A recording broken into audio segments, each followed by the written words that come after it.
అందరికి శనార్థులు మంచిగున్నారులా. నేను వచ్చేసిన ఇవాళ సుతం మస్తు మస్తు వార్తలు పట్టుకొచ్చిన. ఇంకెందుకు ఆలస్యం, మొదలు పెద్ద వార్తలు చూద్దాం పారి.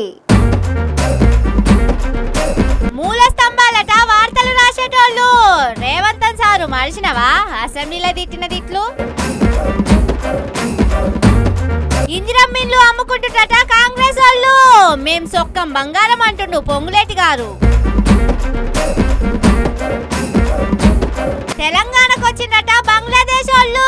మరేం చేస్తున్నట్టు మోడీ సర్కార్ వాళ్ళు. చరిత్ర చదువుకోలేదట లోకేశం సారు. ఎల్లగొట్టిందని పెడుతున్నాడు కన్నీరు. సెలవులు వస్తే కూలుతున్నాయి పేదోళ్ళ ఇండ్లు. ఆ భూములు కూడా అమ్మితే తెస్తారేమో పైసలు. పత్రికా స్వేచ్ఛ వర్ధిల్లాలి. పత్రికా స్వేచ్ఛ జిందాబాద్. జర్నలిజాన్ని కాపాడుతున్న రేవంత్ రెడ్డి జిందాబాద్. పత్రికా స్వేచ్ఛకు ఇంకో పేరు లేకున్న కాంగ్రెస్ సర్కారు జిందాబాద్. తెలంగాణలో మొహబ్బత్గా దుకాణం తెరిచి ఢిల్లీలో ఉన్న రాహుల్ గాంధీ జిందాబాద్. హగో ఏంది పిల్ల ఇంతగానం జిందాబాద్లు కొడుతున్నదని పరిశానై చూస్తున్నారు కదా. ఈ వార్త చూడుర్రి మీకే తెలుస్తుంది. ఇగో ఇందుకేనుల్లా కాంగ్రెస్ సర్కారును రేవంతన్ సర్కారును అంతగానం తారీఫ్ చేస్తున్నా. సారుకు వార్తలు రాసే పేపర్లల్లో వార్తలు రాసే విలేకరులన్నా ఎంత ప్రేమనో చూడుర్రి. ఇవాళ అంతర్జాతీయ పత్రికా స్వేచ్ఛ దినోత్సవం అని పొద్దుగాలనే సోషల్ మీడియాలో శుభాకాంక్షలు చెప్పిండు సారు. విలేకరులు ప్రజాస్వామ్యానికి మూల స్తంభాలు, తోపులు, తురుములని చిన్నగా మెచ్చుకోలే. సారుకు అంత ప్రేమున్నది వార్తలు రాసేటోళ్ళ మీద. అందుకే కావచ్చు మొన్నీ నడమనే అసెంబ్లీలా ఆనిముత్యాల సంటి మాటలతోని మస్తు తారీఫ్ చేసిండు. ఎవడు పడితే వాడు ఏదో ఒక ట్యూబ్ పెట్టుకొని మమ్మల్ని ఇష్ట రాజ్యాంగ అధ్యక్ష. నిజంగా ఓపిక పడుతున్నాం అధ్యక్ష, రక్తం మరుగుతుంది. తోడుకలు తీస్తే అధ్యక్ష, ముఖ్యమంత్రిగా చెప్తున్న ఒక్కనొక్కని బట్టలు ప్రదేశం రోడ్డు మీద తిప్పిస్తా అధ్యక్ష. మీడియా మిత్రులకు కూడా నేను అడుగుతున్నా, మీ సంఘాలు ఏవైతున్నాయో సంఘాల నాయకులను కూడా అడుగుతున్నా, ఎవరో జర్నలిస్టులు లిస్ట్ ఇవ్వండి. ఆ లిస్టులో ఉన్నోళ్ళు ఇట్లా తప్పు చేస్తే ఏం శిక్షిస్తారో మీరు నిర్ణయించండి. ఆ లిస్టులో లేనోడు జర్నలిస్ట్ కాడు, జర్నలిస్ట్ కానోడిని క్రిమినల్ కిందనే చూస్తాము.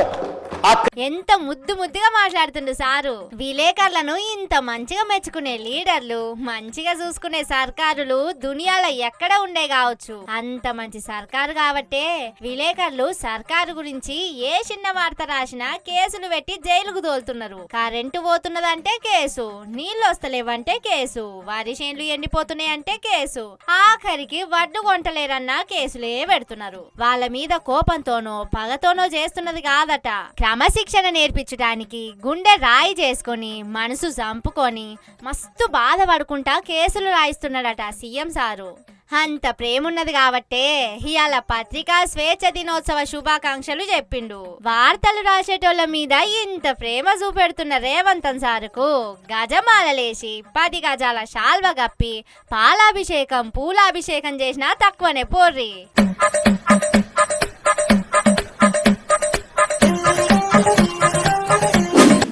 అబద్ధం చెప్తే అతికినట్టుండాలంటారు, కానీ అబద్ధం చెప్పి ఎంబడే దొరికిపోడు కాంగ్రెస్ వాళ్ళకు బాగా అలవాటైంది. ఈసారి మంత్రి పొంగులేటి సారు దొరికిపోయిండు. పాపం సారుకే ఎందుకు ఈ తిప్పలో ఏందో పోన్రి. అప్పుడు ఈడికి దొరికిండు, ఇప్పుడు పబ్లిక్ దొరికిండు. ఆ ముచ్చటేందో మీరే చూడుర్రి. నీతులు చెప్పమంటే ఈ భూమి మీద నన్ను మించిన గొప్పోడు లేడన్నాడట వెనకడికి ఒక ఆయనే. ఇగో ఈ సారు మాటలు కూడా గట్లనే ఉన్నాయి. లోపాయకారి ఒప్పందం చేసుకొని ఇల్లు ఇచ్చారు. ఒక నా చెల్లినో ఒక నా తమ్ముడో ఎస్ ఇక్కడ తప్పు జరిగిందని మీరు నాకు జస్ట్ మీకు నా డైరెక్ట్ ఒకటి టోల్ ఫ్రీ నెంబర్ ఇస్తాను. మీరు చిన్నది పాస్ ఆన్ చేస్తే మళ్ళీ మీ పేరు కూడా బయట చెప్పను. నా సెక్రటరీ చెప్పినా, నా ఎండి చెప్పినా, నా ఈఎన్సీ చెప్పినా, ఎవరు చెప్పినా సరే డైరెక్ట్ గానే నాది ఫోకస్ ఉంటుంది. Poorest of the poor. చిన్న అవినీతి కూడా జరగకుండా 24 క్యారెట్ గోల్డ్ అంటే ఎంత దానికి మార్కెట్ లో వెయిట్ ఉంటుందో అలాగా ఈ హౌసింగ్ డిపార్ట్మెంట్ మీరు ఒక మంచి పేరు తెచ్చే విధంగా. ఎంత మంచి ముచ్చట చెప్పిండు కదా సారు. అసలు ఇందిరమ్మ ఇండ్లల్లా ఏం అవినీతి లేకుండా చూస్తాడట.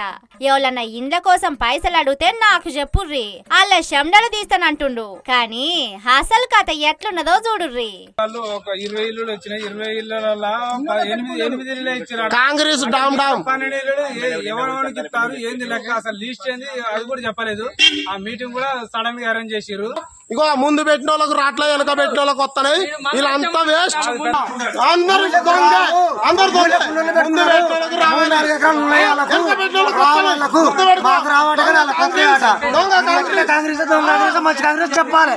మహబూబాబాద్ జిల్లా నరసింహులపేట మండలం పెద్దనాగారంలా ఇందిరమ్మ ఇండ్లు ఇప్పిస్తామని కాంగ్రెస్ వాళ్ళు పైసలు వసూలు చేసిండ్రట. మా ఇండ్ల సంగతి ఏందని అడిగితే ఇట్లా మొఖాలు నేలకేసుకొని ఫోన్లు చూస్తున్నారు. కానీ మంత్రి గారేమో అంత మంచిగానే ఉన్నదంటున్నారు. మా ఇండ్ల శాఖ సొక్కం బంగారం అని మాట్లాడుతుండు. ఒక్కూర్లనే ఇంత సొక్కం బంగారం ఉంటే రాష్ట్రం అంతటా ఇంకెంత సొక్కం బంగారం లెక్కున్నదోనని ముచ్చట ఎరికేనోళ్ళు మాట్లాడుకుంటుర్రు. అయినా 20% కమిషన్ అడుగుతుండ్రని సెక్రటేరియట్లనే ధర్నాలైతాంటే ఇందిరమ్మ ఇండ్లకు పైసలు అడిగితే పెద్ద ముచ్చట నా తీండ్రని ఇంకొందరు అంటున్నారు. బర్రెబోయి షేన్ల బతుకుతా అంటే దుడ్డబోయి ఒడ్డుకు మేస్తదా చెప్పుండ్రి.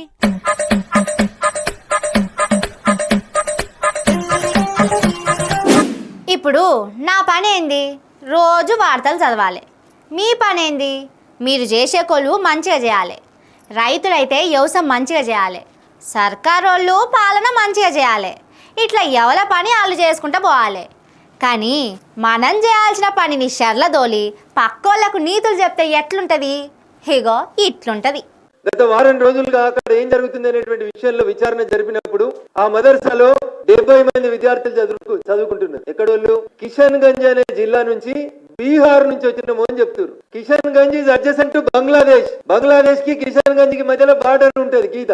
వీళ్ళంతా పేరు కిషన్ గంజ్ అని చెప్తారు కానీ వీళ్ళ దగ్గర ఒక ఆధారం కానీ తల్లిదండ్రుల గురించి కానీ వాళ్ళు సరైన సమాచారం చెప్తలేరు. బహుశా ఈ మదర్సాలో ఉన్న 65 మంది కూడా బంగ్లాదేశ్ నుంచి వచ్చి జిన్నారంలో శిక్షణ పొందుతున్నట్టు నాకు అనుమానంగా ఉంది.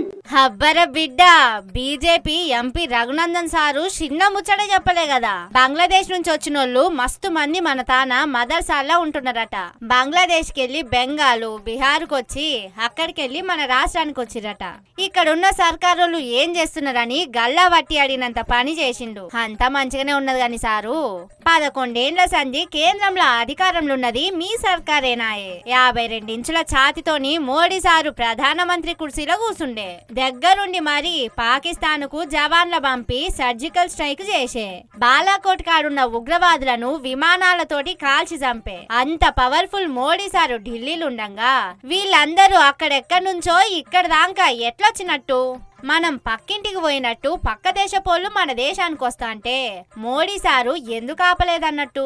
ఇక ఈ ముచ్చట అటు పెడితే ఏడాది సంధి కేంద్రంలో హోంశాఖకు చిన్న మంత్రి కూడా మన బండి సారేనాయే. మరి ఆయనేం పని చేస్తున్నట్టు? రఘునందన్ సారు మాటలేందో ఏమో పోన్రి. ఈ నడుమ సారేం మాట్లాడినా బీజేపీని తిట్టినట్టు కాంగ్రెస్ ను నెత్తికెత్తుకున్నట్టే ఉంటున్నది. మరి సాటుకు రేవంతన్ సార్తో కలిసి ఏమన్నా కొత్త రాజకీయం నడిపిస్తున్నారా ఎట్లని పబ్లిక్ గుసగుసలు పెట్టుకుంటున్నారు.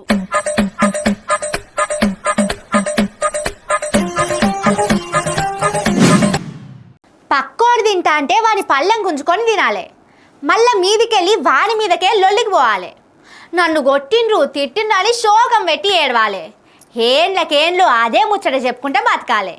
కానీ వాడు తింటా అంటే పళ్ళెం గుంజుకున్నా కాబట్టే వాడు కొట్టిండనే ముచ్చట మాత్రం దాచిపెట్టాలి. సరే, ఇప్పుడు ఇదంతా ఎందుకు చెప్తున్నానో ఈ వార్త చూస్తే మీకే సమజైతది. మనం ఒకసారి గతం కూడా గుర్తు చేసుకోవాలి. 2014లో రాష్ట్ర విభజన జరిగింది. కట్టుబట్టలతో మెడబట్టి మన బయటికి గెంటేశారు. ఎక్కడి నుంచి పరిపాలించాలో తెలియని పరిస్థితి. ఈయనెవలో ఎరికే కదా, పక్క రాష్ట్ర ముఖ్యమంత్రి చంద్రాలు సారు ముద్దుల కొడుకు నారా లోకేశం. ఇన్నరా ఏమంటున్నాడో? 2014లా వాళ్ళను కట్టుబట్టలతోని తెలంగాణలకెళ్లి ఎల్లగొట్టినమట.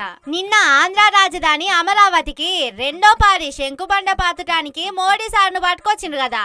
ఆ మీటింగ్ లా లోకేశ్ లొకేషన్ సారు ఈ మాట అన్నాడు. కట్టుబట్టలతోని ఎల్లగొట్టినమని అంటున్నాడు గాని అదే కట్టుబట్టలతోని తెలంగాణకొచ్చి మనలను కట్టుబానిసలను చేసి దోసుకపోయిన ముచ్చట యాది మనిషినట్టున్నాడు. ఏడికి బతకపోయినా అక్కడోళ్ళ బతుకులు ఆగం చేసే పని మీదనే ఉంటున్నామనే ముచ్చట కూడా మర్చినట్టున్నాడు. అప్పట్లో ఇట్లనే మద్రాసు రాష్ట్రానికి బతకబోయి అక్కడ బడాయి కథలు చేస్తే రాజాజీ అనే పెద్ద మనిషి జాడిచ్చి దాన్నినంత పని చేసిండు. ఆడిడ తిరిగొచ్చి లాస్ట్ కు మన తెలంగాణలో సొర్రిండ్రు. ఇక అటెనక ఏమైందో వాళ్ళ ఖాందాసి ఎట్లా పెంచుకున్నారో, మన భూములు నీళ్లు నిధులు ఎట్లా మింగేసిండ్రో మనందరికీ ఎరికెనాయే.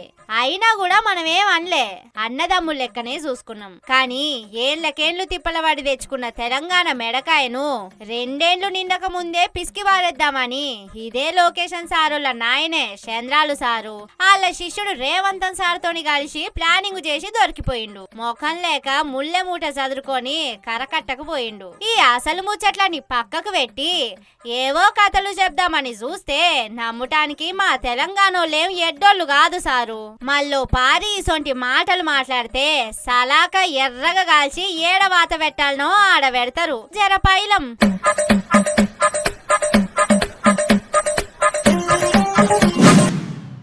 ఆదివారం అయిపోయినాక సోమవారం వచ్చుడు, అమాస వెళ్ళినాక పుణ్యం వచ్చుడు, అన్నం తిన్నాక నీళ్లు తాగుడు, మంట పెడితే పొగొచ్చుడు. ఎంత నిజమో ఇగో ఇది కూడా అంతే నిజమైతున్నది. అవి ఏమన్నా అటు ఇటు అవుతున్నాయి కావచ్చు కానీ ఇది మాత్రం ఇంతంత కూడా తప్పుతలేదు.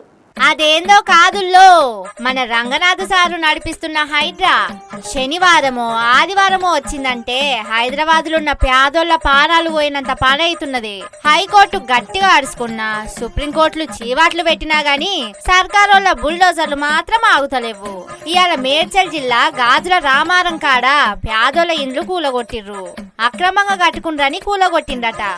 అక్రమంగా కడితే కూలగొట్టాల్సిందే కానీ నిల్వ నీడలేక చిన్న గూడు కట్టుకున్నోళ్ళే అక్రమ నిర్మాణాలైతాయా? గండిపేట చెరువుల హిమాయత్ సాగర్ చెరువుల కట్టిన భవంతులు అక్రమ నిర్మాణాలు కాదా అని పబ్లిక్ అడుగుతున్నారు.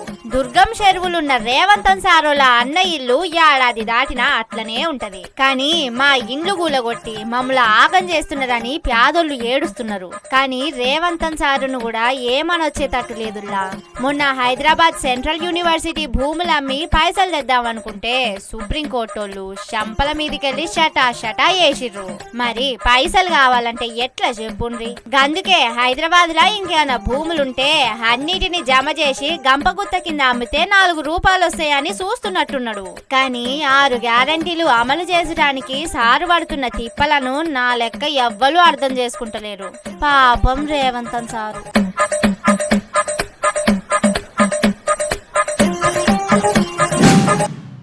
నిజంగా మీరు ఎంత గొప్పోళ్ళు! అసలు ఇంత గొప్పతనం ఎట్లొచ్చింది మీకు? ఇంత గొప్పగా ఎట్లా పని చేస్తారు? పుట్టినప్పటి సంది ఇట్లా అన్ని గొప్ప గొప్ప పనులే చేస్తారా? ఏహే నాదే ఉన్న తీన్రి, మీరే గొప్పోళ్ళు. నాకంటే గొప్ప పనులు మీరే చేసిండ్రు. అసలు నేను ఇంత గొప్పగా పని చేయడానికి మీరే ఆదర్శం. మీరు లేకపోతే నేను లేను. మీరే నేను, నేనే మీరు. హగో ఏంది ఇంతగానం పొగడుకుంటున్నారని చూస్తున్నారా? ఈ పొగడతలు నాయి కాదుల్లో, ఇగో వీళ్ళయి. పొగడతల పోటీ పెడితే మోడీ సారు చంద్రాలు సార్లు ఇద్దరికి దునియాలనే ఫస్ట్ ప్రైజ్ వస్తుంది కావచ్చు. రన్నింగ్ రేసుల పోటీ పడి ఉరికినట్టే పొగడతలల్లా ఒగలకొగలు పోటీ పడుతున్నారు. నువ్వు గొప్ప అంటే నువ్వు గొప్ప అని చిడతలు వాయించడం ఒక్కటే తక్కువైంది. चंद्रबाबू जी टेक्नोलॉजी को लेकर के मेरी भारी तारीफ कर रहे थे, लेकिन मैं आज एक रहस्य बता देता हूँ। जब मैं गुजरात में नया मुख्यमंत्री बना तो मैं बाबू हैदराबाद में बैठ करके किस किस प्रकार के इनिशिएटिव ले रहे हैं उसका बड़ा बारीकी से अध्ययन करता था और मैं उसमें से बहुत कुछ सीखता था और उसे आज मुझे लागू करने का अवसर मिला है. मैं लागू कर रहा हूँ. వీళ్ళను ఇట్లనే ఈడ్చి పెడితే నిన్ను చూసే గడ్డం పెంచినని మోడీ సారు. కాదు గడ్డం బాబాని పేరు ఇన్నాకనే నేను కూడా గడ్డం పెంచుడు మొదలు పెట్టినని మోడీ సారు కూడా అంటాడు కావచ్చు. ఇప్పుడు ఇంతగానం తారీఫ్ చేసుకుంటున్నారు గాని 5 ఏళ్ల కింద ఇదే మోడీ సారు ఆంధ్రకు వస్తే చంద్రాలు సార్ ఏమన్నాడో చూడుండ్రి. కేంద్రంలో ఇంకొక ఆయన ఉన్నాడు, నరేంద్ర మోడీ గారు. దేశాన్ని అంతా ముంచేశాడు. మనం కూడా నమ్మావా లేదా? ఇంకో పక్కన అన్ని తూచా తప్పకుండా అన్ని పనులు చేసేస్తా అన్నాడు. మొత్తం ఈ రోజు మీరు చూస్తే నీరు మట్టిచ్చి మన నోట్లో మట్టి కొట్టే పరిస్థితికి వచ్చాడు. ఏం చెప్పాలని అర్థం కాల. అక్కడి నుంచి మనల్ని ఫుట్బాల్ మరుగు ఆడుకోవడం మొదలుపెట్టాడు. ఇట్లుంటది మన చంద్రాలు సార్తోని. ఎటు వంపుంటే నీళ్లు ఆటే పోయినట్టు సార్కు ఎటువైపు అయితే అటు మాట్లాడతాడు. కానీ మీ అసొంటోళ్ళు రాజకీయాల్లో ఉండాలి సారు. అప్పుడే రాజకీయాలు ఎంత గలీజ్ తయారైతాయో అందరికి తెలుస్తుందని బయట పబ్లిక్ మాట్లాడుకుంటుండ్రు. ఏ మాట కామాట ఇసొంటి పనులు చేసుట్లా అటు మోడీ సారును ఇటు మిమ్ములను కొట్టేటోళ్లే లేరు పోన్రి.